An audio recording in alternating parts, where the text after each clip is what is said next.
naye ate ffe security forces zitadde nnyo amaanyi ku mabaala kyetuyita misdirected effort. Batadde nnyo amaanyi mangi nnyo ku mabaala ne beerabira ate obuzibu bwe buli nga bekugambye nti waliwo biiki emu simanyi bwaliwo yagikiikiridde sijja jjogera ku boxingidde balina emirambo 13.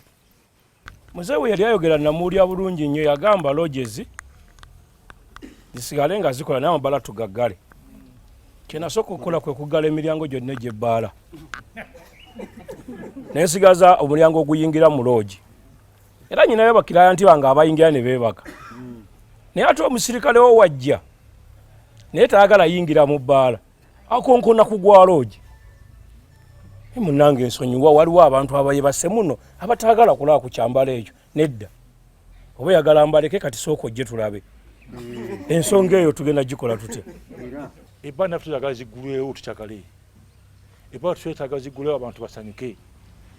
Tulina abantu batumazeeko emirembe abatagenda mu bbaala, nga bagenda mu bbaala mufunako emiremberembe mufuna bulungi. This time around tugamba kindly tunywereko awaka, tweleganye kunywa mwenge.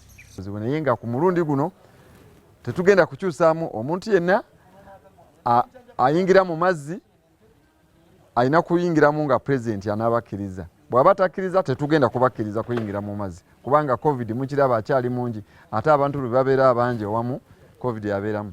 We have already taken disciplinary action against some of the OCs who were negligent in carrying out their duties, because they are supposed to supervise and ensure that the bars, the beaches, they have not yet opened them, so they are not supposed to operate. So those who left the beaches, the bars to operate are facing disciplinary action.